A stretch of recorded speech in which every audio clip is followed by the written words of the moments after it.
So I'm afraid all I managed to do was get to a vegan flapjack. That's very good. Isn't that great? That's even better. Whereas what we have, and you have first choice, is a couple of cupcakes. Oh my word. Hello and welcome to this special Halloween episode of the Beyond Shakespeare Podcast. Woo. Okay, that's a lie. Yes, we've a tenuous connection to the supernatural as we're talking about Dr. Faustus, but it's just a coincidence of scheduling. I'm your host, Robert Crighton, General Overseer of the Beyond Shakespeare Podcast, which specialises in creating full-cast audio adaptations of drama from before 1642, with the exception of Shakespeare, as well as providing background and other production resources. You can support our work and get a say into what we produce by becoming a patron today. Go to www.patreon.com/Beyond Shakespeare. Today I'm talking with... I'm Ricky Dukes, the Artistic Director of Lazarus Theatre Company. And I'm Gavin Harrington-Odedra. I'm creative producer of Lazarus Theatre Company. About their upcoming work on Dr. Faustus, as well as their past productions of other plays by Christopher Marlowe, including Edward II, Dido, Queen of Carthage, and Tamburlaine the Great, so great he got 2 parts. Lazarus is an award-winning theatre company reimagining and revitalising classic work in visual, visceral, and vibrant productions. Lazarus is currently in residence at the Greenwich Theatre, and their latest season begins in February next year. But at the moment, they're doing some work on Dr. Faustus, and that's why I was invited up to the Greenwich Theatre to chat and eat cake with Ricky and Gavin. That looks like a bit of a red velvety one, Yeah, I think. so whichever you... I think I'll go with this. Are we doing this while we're podcasting? Oh, Or I is this... think there's no reason why... Christopher Marlowe was born in 1564 and he died somewhat bloodily in 1593. Didn't live desperately long, but he whacked out 7 rather good plays. Lazarus has done quite a few Marlowes, and in fact quite a few early modern plays, so they've got experience in the practicality of making early modern plays come to life, as well as the practicalities of trying to find audiences.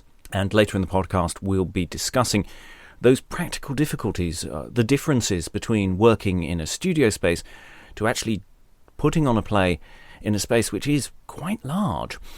The realities of what you choose to put on in a space where you need to fill 400 seats.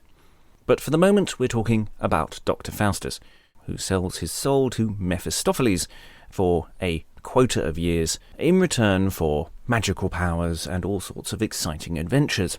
In the end, he gets, spoiler alert, ripped to shreds and dragged down to hell. We'll be looking at the plays of Christopher Marlowe in more detail in future podcasts, coming next year. But first, we'll talk about Dr. Faustus. And the first voice you'll hear will be Ricky Dukes. So it's more of a collaboration that we're doing with Bath Spa University, so it's not playing as part of our residency at the Greenwich, at the moment anyway. So it's a group of third-year actors that I'm working with. We actually start next week rehearsing it. Christopher Marlowe's Dr. Faustus. So earlier this year and last year we did a production of Edward II. And we've done 2 Marlowes before, so Tamburlaine and Dido, Queen of Carthage. And there's something about Marlowe that really excites me as a director. There's something about the way... I think it's because he was a bit of a trendsetter, a bit of a, in many ways, the first to go places that other writers have not done. And in a way, there's something, I guess, about the mystery of him as a writer. Also, he was murdered quite close to where we are here at the Greenwich Theatre, so there's a local interest as well. There's quite a lot of things he does as a writer. I guess, essentially, he's incredibly theatrical, which just ticks my boxes as a director. And I think the work that we do, which is very ensemble, very visual, so therefore it has an accessibility about it because we think about how do we immerse the audience in the world of the play, what's the audience's experience, what do they feel when they leave. And we work in quite a Brechtian way, so we're not trying to tell the audience how they should feel, but we must feel something.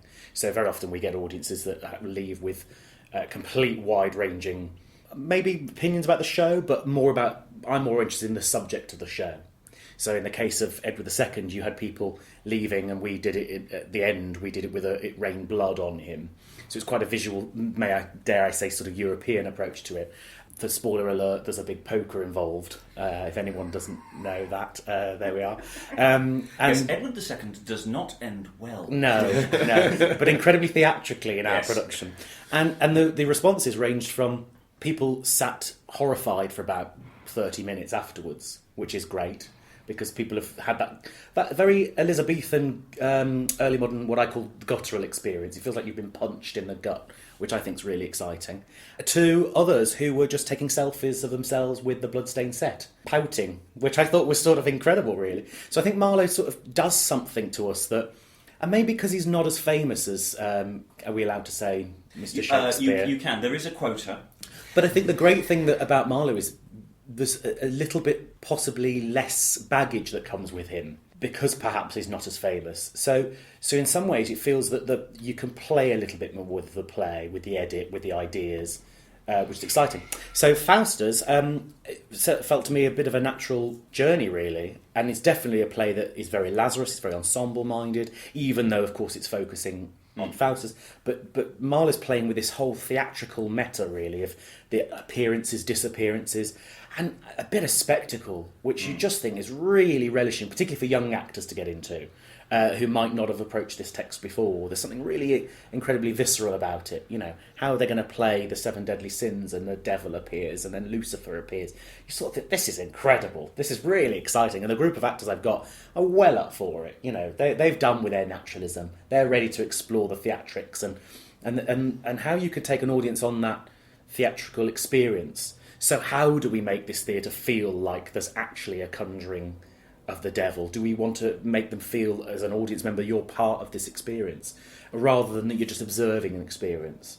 So there's something I think about Marlowe that jumps off the stage a bit and makes us participate in a way that other writers perhaps don't. So, yeah, really excited about getting involved in Faustus, and it's, as I say, it's a play that I've known for a while and wanted to do for a while, and it might be something that we do as part of our residency here at the Greenwich. But for now, it's a chance to experiment and play with the students of Bath Spa, which it then plays at the end of November in their big studio theatre up on main campus, which is quite exciting because it's got all this technical wizardry, which I totally think Marlowe would be completely utilising if he could. Loves a good trick, loves spectacle. So we're going to go for it. Which text or text? Because we have an A and a B text, ladies and gentlemen. There are two slightly different versions. Well, I guess because it's a third-year drama, well, they're acting students, actually, a degree. The brief really is to cut it down, so quite a good edit. So we're going to go with a 90-minute version. So the easiest thing with Faustus was to remove all of the comedy, inverted commas, scenes. So we've done that, and actually that was a very easy edit because you really do, in one swoop, you get rid of quite a lot of difficulties. And, you know, thinking about early modern plays, part of me used to feel that their themes are universal and therefore they felt very contemporary, but actually remembering the play was written for an audience, 500 years ago, it's not necessarily what our audience is going to be that interested in now. So that's quite quick, actually, and that's quite an easy thing to do. So text-wise, it's more based on the A text. Which is the shorter version. Yeah. Less sort of middle padding, I think. It's fewer chicken wings thrown at the pope, is how I've always thought of it. Yes. I guess it's when, as theatre makers, you go into it thinking, what does our audience right now want to get from it, or what do we think they want, because you never really know. And also, what's exciting for a group of contemporary players? What's going to speak most immediately to them? So I do think sometimes the comedy gets a bit lost because it doesn't really equate to us. So there's a version where you think, well, maybe we rewrite that. But in this case, it's a case of actually it's quite an easy edit to make. Sometimes we get a bit of a telling off for cutting, particularly when it's someone's favourite speech. And you can only apologise, but, Or shrug. Or ignore it. I tend to, again, maybe I'm getting older and a bit more mellow, I tend to then try and explain why it went. If I can remember, because sometimes you decide these months and sometimes the answer is just because it's not very good. But actually, what do you really mean by it's not very good? It doesn't. We don't respond to it. It doesn't touch us. So sometimes it's less of the pruning knife. It is a bit more of a machete you have to take to it. But it's about our audience. I think that's the big thing. Is what's the audience in the room at the time responding to, and fashions, of course, coming in and out. Again, I wonder whether that's something about tragedy that in some ways those themes are a bit more universal and a little bit more timeless, perhaps, than the comedy, particularly the comedy that's quite specifically talking about you know, for example, in Faustus, you've got the horse drive, haven't you? And you sort of think, well, actually, you could totally contemporise that as some used car salesman or something. But what do we get from that? Do we get anything from it? Do we not? Is it a conveniently comic piece just before the tragedy? So is there a kind of antithesis to that? So we try and work out the almost the dramaturgy of what's the point of it, really. In terms of with Faustus, obviously you've got the religious dimension. He's throwing some pretty big questions, like Matzil actually, huge questions in the air. I'm a big fan of a Brechtian process where you don't necessarily have to come up with all the answers. No. You're presenting the question, and that's certainly not a cop-out. You know, I've been accused, well, that's such a cop-out. Well, no, I'm not here to tell you as an audience what to think. I'm not going to give you the answer. We're raising the questions and then saying, here's some tools to go and find out, or change the world you live in, or, you know, is Faustus a complete, arrogant, ignorant idiot who has everything coming, or an innocent victim who's caught up in grief? Do you know what I mean? Yeah. And would your choices, if you've made that bargain, would you do more interesting things? What would you actually do with the power of Satan? So that's one of those things. Is everyone's sort of saying, well, he doesn't really do very much. And I'm sort of thinking, think about it. What would you actually do? Yes. And actually, if I'm honest with myself, they're not exactly high-amp or exultant things. My personal thing, I think I'd definitely like to go back and record episode 4 of The 10th Planet, Power of the Daleks, and a few other odds and ends, but... yes, world peace doesn't come straight to mind. It's not that. Yeah. Well, how do you even define it? Yeah. I like, one of my favourite bits in Faustus is when the old man towards the end is sort of trying to talk him round, and Mephistopheles says, well, I can't touch him. He's too good. And so what can he do? What can he throw? So he sort of sent the old man a limp. That was as much as he was. He was just that's all I can do. He's too good. And it's always the serious bits where you suddenly find the sort of weird, whereas comedy sometimes they're just trying a bit too hard.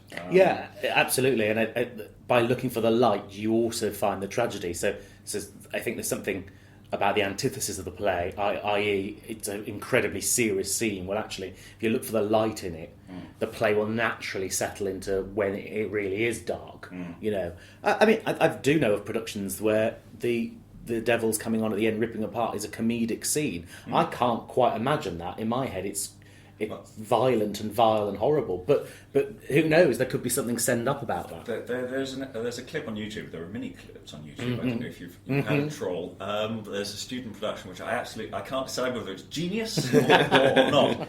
But the angel and the demon are done as sort of Muppet style puppets either side of his head, and I can't decide if it's brilliant or terrible because it's sort of compelling. It's awful and compelling at the same time. Which, funnily enough, it's not my But they were literally Muppet style. Fantastic. And sort of Muppet voices, and I'm sort of going, yes. Yeah. It got a reaction. It was It visceral. got a reaction, yeah. absolutely. Nervous laughter from the audience. I don't think the audience quite knew what to make of it either. So, yes, we're working in collaboration with Bath Spa University with Dr. Faustus. That's the last week of November. If you Google Bath Spa University, all the details will be on there. And then our second season at the Greenwich Theatre starts in February with Mr. Shakespeare's Tempest. And then we're bringing back our production of William Golding's Lord of the Flies. And then we end with Oscar Wilde's Salome. And I'll be rejoining Ricky and Gavin in a moment. And links to buy tickets to see Dr. Faustus at the end of November. If you live in the Bath area, do go buy tickets to see Dr. Faustus or have a look at Lazarus at the Greenwich Theatre in the upcoming season. And I'll be rejoining Ricky and Gavin in a moment.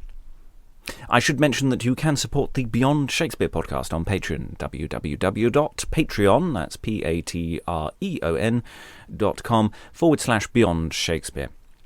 If you want to hear full cast audio adaptations of early English, early modern drama, then by just giving $1 $1 a month, or for my UK listeners, that's currently somewhere in the region of 70 to 80p, though exchange rates vary, you get early access to new audio, tickets to live shows, and more. More importantly, depending on what you give, you get voting rights to choose our next season for us.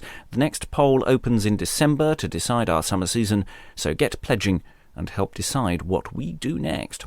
Coming soon on the podcast, we're just finishing our complete Plays of John Hayward box set. John Hayward was a Tudor playwright, writing plays, the plays we're working on from the late 1520s to early 1530s. We're 5 plays down and just 2 to go.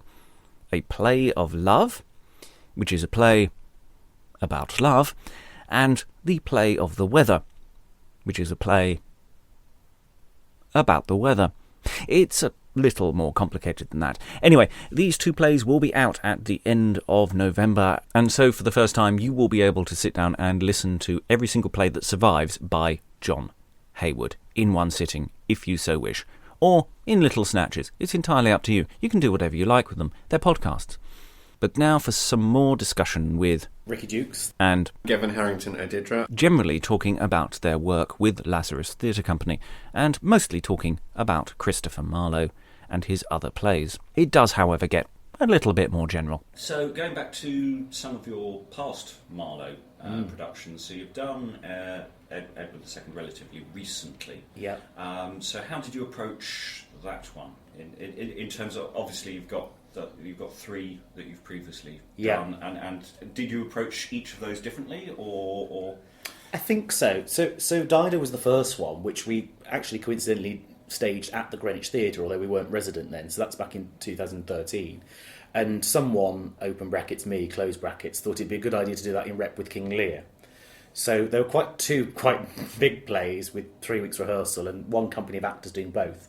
But there was something quite rewarding, I mean exhausting, but quite rewarding about doing those 2 plays next to each other. And our King Lear was played by a female actor, so we were playing with this idea of these 2 quite powerful queens and their journeys, I guess. And in a way, I suppose Dido was far more ethereal and theatrical. I remember one review talking very much about John Dexter and his sort of directing style. And at the time, I knew who John Dexter was, but it wasn't a conscious sort of nod to how he would do it. But there was something quite inherently theatrical. You're playing with the gods and the ridiculous nature of the gods. So actually, we didn't really go down a contemporization. You know, the recent production at the RSC sort of contemporary explanations for some of the gods, you know, whether they're taking drugs or of that. Whereas I guess ours was a little bit more ambiguous, perhaps. So that was a way in there. I mean, there were some edits, but actually most of the play remained. I'm trying to remember how long Dido is. I don't think it's an epically long. No, it's not huge. It's about 2 hours or something. Yeah, which for us with an interval that was fine. We could do that. And you do, and we often sit, you know, with our dramaturg Sarah. We sit and talk about what does the audience need to get out of it, and what's holding that up. And we do have to acknowledge, as contemporary storytellers, we're performing this for a contemporary audience, and that there will be some people in the audience who do want to see the full 3.5 hours, lock yourself in, get your flask ready versions, and I think that's great. But our experience that our audience doesn't quite go for that, particularly when you're working on the fringe in London, where some of the seats are really uncomfortable, and you know the facilities might not be as lavish as some of the bigger houses. At the Greenwich, that's different because we do have the facilities for that. But also, it's about getting to the nitty gritty of the story. Sometimes, what's the bit that excites us? What is it about the play specifically that gets us going? And ultimately, for me, that's in a Brechtian style is the major events. And then moving to Tamburlaine, which is far more epic in scope. And did you condense? Did you just do the first play, or did you condense? We did both plays. Yeah. So part 1 was Act 1, then interval, and part 2 heavily edited, and part 2 was Act 2. So many set pieces, I feel, with Tamburlaine. Yeah. Well, we a series of set pieces. Yeah, I think we called it something like the Carousel of Death at one point, didn't we? Carousel of Death, Carousel of Kings. It was because constant kind of revolving cultures and kings and death. But there is an element you go, oh, another one? You know, there's the way that Sir Gavin directed that, and this was part of the Camden Fringe that we performed at the Tristan Bates Theatre in Covent Garden, so a fairly small studio theatre. which is great because you then get the intensity of what's going on. You're there, you really are there, you're part of it. And that was part of the design, actually, wasn't it? That they came out of one door, a little bit like a Swiss clock, and around on a conveyor belt and out the other way. So you sort of got this sense of this spiral continues, and just another person to come up against Tamburlaine, effectively. Which in a way, did have a comic effect. Another one coming out through the door, you go, oh my God, what? But there is that balancing line of where does the comedy live? My instinct is always to just go for it. Yeah. Just hit it on the head and just go for it. But of course then there are consequences to that, and inevitably there's going to be things that offend people. Yeah. And I guess really, I think the more we've done, and maybe it's just me getting older, the more sensitive I am to that. There used to be a point where I'd go, oh, bugger it, that's what's happening, and that's the play. And actually, I think over time, maybe go, oh, actually, that is something to consider. And I think that's just as a company we've developed, and that's happened across the board, in many departments of, creating work. It's not, running a theatre company, the play is the thing, but it's one of many things, and about what we're committed to and such like. Can't always know what's going to offend people as well. I really thought in Tamburlaine that burning the Quran, and we literally had him throwing it on the floor in a pile of books. No one batted an eyelid, and I thought that was going to come up against. We had lots of conversations about that. Oh, do you cut it? How do you do it sensitively? Well, how do you burn the Quran sensitively? You think, I'm not sure how you do that. And we did. We had loads of conversations. How do you do this? And actually, having seen the RSC's production recently, I think Michael Boyd had done something quite beautiful but epic in the way that they did it. But it's still throwing a book in a trap with some smoke. So it's interesting, isn't it, that we thought there was going to be repercussions, but actually maybe people just don't know. Yeah. Maybe that's part of it. People don't, or are the audience coming to it know that's coming, so there is no shock factor because they're just waiting for that bit. So maybe actually it's about audiences and what we as audiences are capable of accepting. I'm not. It's not a surprise. No. It's not like this audacious thing that's happening. No, and actually part of our remit of being here at the Greenwich is we want to bring these plays to audiences that don't know what these plays are. That for me it feels there's not much point doing the plays anymore. What we have done in the past is played to in studio theatres where you just don't get. The play could reach for broader audiences and wider audiences, and actually it'd be great to get that genuine shock and surprise. People actually sitting there having no idea how this thing ends. I think that's something that certainly we talk to actors a lot about in rehearsal. Let's not play the end game, and let's make people think this really old play that they think they know what the play's about. Actually, maybe there's an alternative ending. Maybe this isn't inevitable. And of course, the definition of tragedy is there's an inevitable someone's going to die, but at the same time, let's not play that inevitability. Let's see if there's a hope or there is going to be some way of getting out of this. It just keeps the audience a little bit more on the edge of their seat rather than, we know in 3 hours' time such and such is going to die. Yeah. But maybe that's it about surprise and the whole thing with the Quran. Maybe the audiences are just not then surprised, or they know about it, or it doesn't have the meaning that it had then, or it should have. Or do you find with early modern plays the sort of weight of the popular culture at the time, which you're not getting the references to? How do you impart that knowledge? Do you just cut the line or adjust the line, or do you find a contemporary version? It's all those sort of games of the little bits of information that get caught in plays and that make them less accessible. There's so much. It's so on the nose for the time. Yeah. Yeah. Do you do a half an hour lecture before they start so they get the jokes? Well, that programme note is very long. I think the answer is all of those things in a way. So that we have had productions where you go, actually, that just isn't serving our audience, or we, you can research till the cows come home. My feeling, just off the top of my head, is thinking that's more so with comedy than it is with tragedy, in that that's just not funny, and you're referencing something that might have been hilarious at the time. I think in an academic sense, when the great tragic characters talk about the gods, There might be something that ticks a box or turns a light on for contemporary audience still. You know vaguely that there's a God. Yes, absolutely. And by Jove and all these sort of things, you think, oh, actually, there's a sense of scale. So in tragedy, sometimes that lends itself, you might not know the specific metaphor, but it lends to its big, the size of it. Whereas the comedy, we just don't have, we might just not be able to understand that. Well, and it's also how comedy works as something that's about the patter.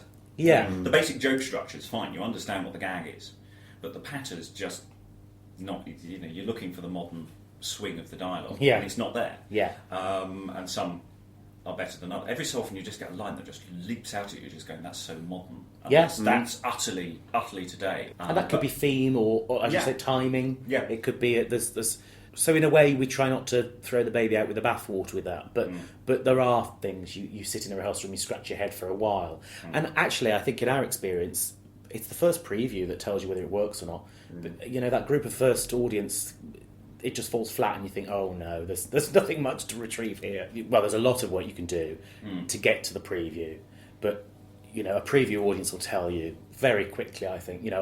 It's interesting, a creative team member caught me earlier this year on a preview of a show, not watching the show, and it must have looked like I was sort of deeply bored. I was actually watching the audience, and you're sort of sitting there going, they're just not going for this, actually. There's got to be something else.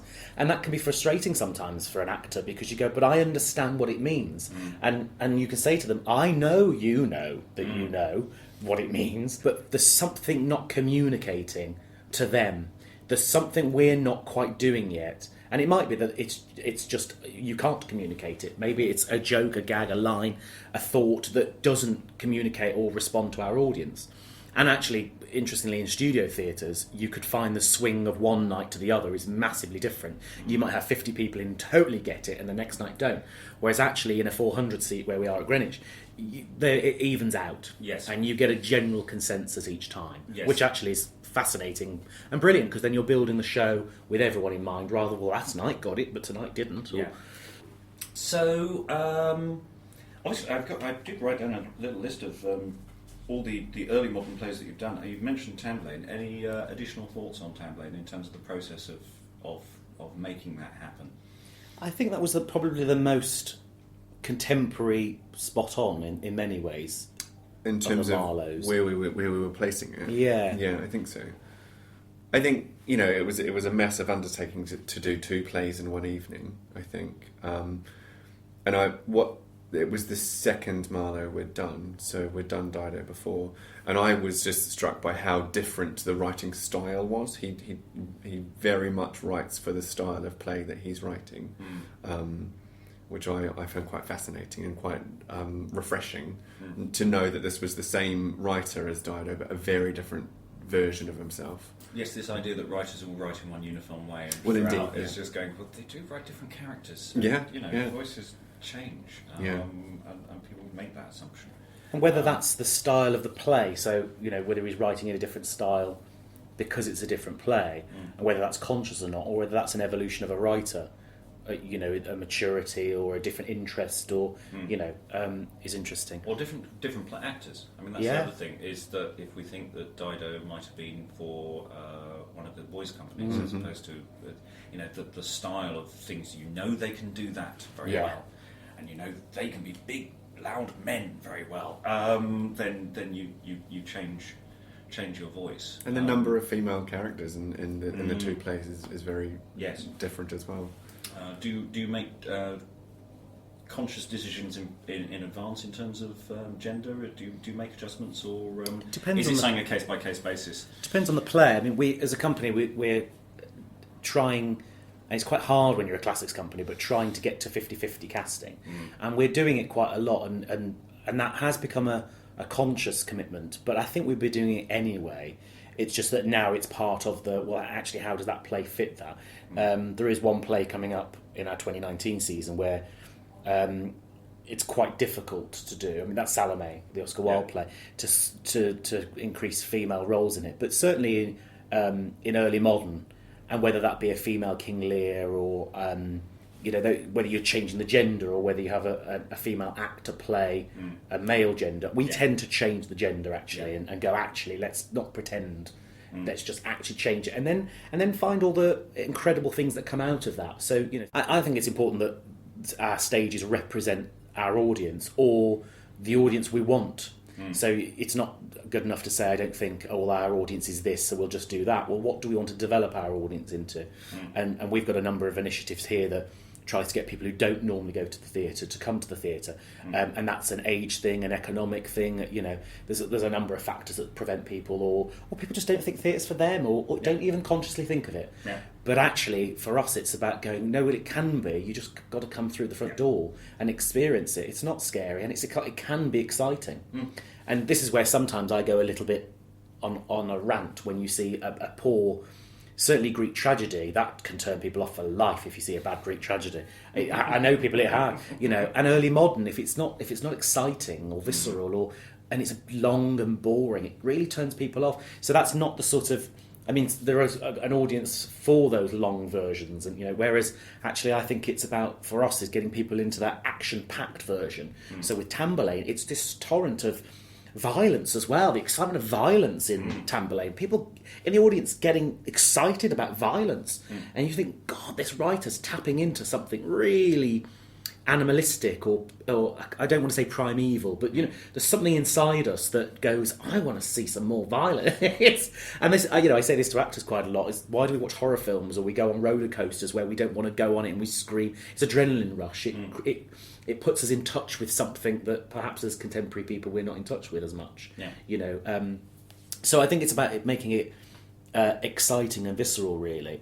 And I think we used to be in a position in auditions where you go, let's just see what turns up. And there still is a little element of that, because rather than giving a casting director, the actor must be this, we keep it fairly quite broad still, because I love that surprise when you go into a rehearsal room and actually an actor walks in and you go, I'd never thought of that. That's brilliant. Let's do that. An actor casts themselves, really. And it only happens occasionally, but when it happens, it's really exciting. So we still keep it broad. We saw Duchess of Malfi, didn't we, at the RSC fairly recently. And interesting that we came away... I loved it, actually, because I loved that the later, real visceral... I love Webster, actually. I think it just really... Again, it's the violence and the darkness. There's something really terrifyingly brilliant about it. But actually, the misogyny there, we talked about, and Sarah, our dramaturg, the three of us went, and we talked about, well, actually, if you regendered one of the roles, one of the brothers perhaps, maybe that balances out some of the misogyny. And is that perhaps how you would do a contemporary production? And there's pros and cons to that, because part of me thinks, well, is that the point? That she is fighting this misogynistic world, and in a way you could argue in 2018 maybe that's still happening, So in a way you then have to ask, well, is that the point? Is that what the writer's getting at? And then it may well be, but then as a contemporary storytellers, are we okay with that, or do we need to change it or address it? And I think in a way that's where my feeling always is, hit it head on. So if you're going to make it about misogyny, go for it. But you're pointing to an audience saying this isn't right. Or if you're not going to go for it, don't. And then you regender. So actually, I think what in the past had been that's an interesting experiment, has now become a far more conscious, okay, what's the repercussions, or what might be the opportunities? And of course there might be some drawbacks, but actually for me it's more about what does it gain us by doing that. You did Tragedy of Miriam. Yes, I did. Tell me about, because it was voted by the patrons to do it. Although I did a rehearsed reading of it about 10 years ago. Now I looked at the cast list. Did you sort of cut out the subplots? We cut out subplots. We regendered a lot of roles. It was essentially a cast of 11. 10 of them were female, and then Herod was played by a man. Yes, we cut out subplots. It was part of the Camden Fringe, and it had to be an hour. Right. So we had to make... It was an adaptation of... It was quite exciting to kind of look at how you take this play that's never been performed on a London stage and put it into an hour-long version. So, it did ask the question, is this really Tragedy of Miriam, or is it an adaptation? And I think we came down on the side that it's definitely an adaptation, but with definite deference to the original closet drama. But yeah, we regendered, and it was really quite exciting to work with it in the rehearsal room for 3 weeks and find out who these people were, and to hear it through a female's voice, a female's writing, the focus on the female characters who were already in the play were very fair number. Indeed, yeah. It wasn't too difficult to kind of have essentially an all-female cast but one.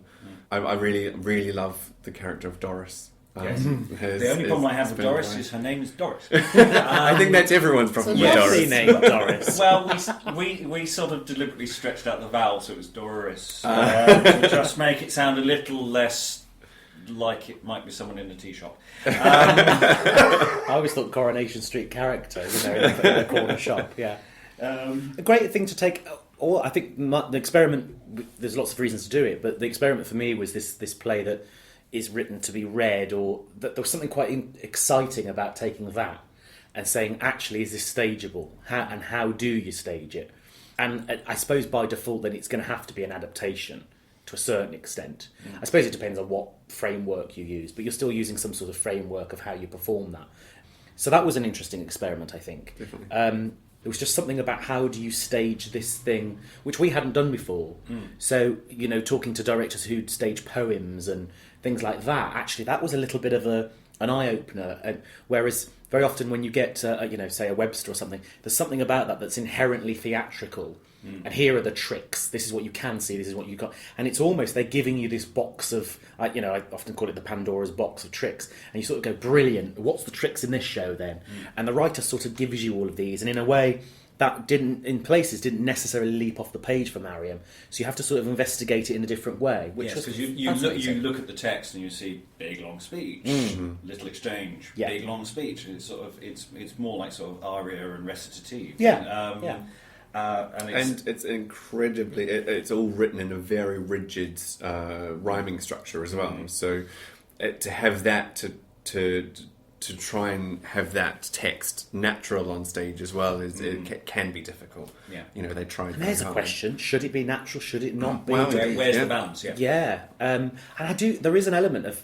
I mean, I'm not saying this to all actors, but quite a lot of actors that we work with, and they turn the page and here comes the big speech. There's a kind of gulp, and I think it's, actors who sing, they get to that big note and here we go.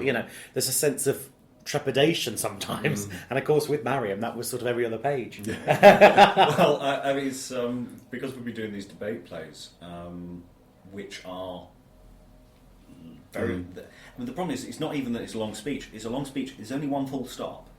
Oh, blimey. And it's at the end. Everything else, it's a semicolon if you're lucky.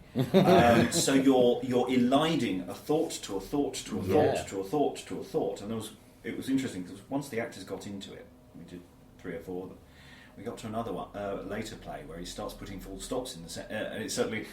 Oh, hang on. It's like they didn't know what to do with it. It was like this structure's changed. That's great. That's fascinating. But that question... It's sort of easier with debate play because the other person is trying to step in. So I can effectively just sit there going, and okay, what's the first word of your next line? Find the point where you want to say it. Yeah. It becomes, and they get something to do. Yeah.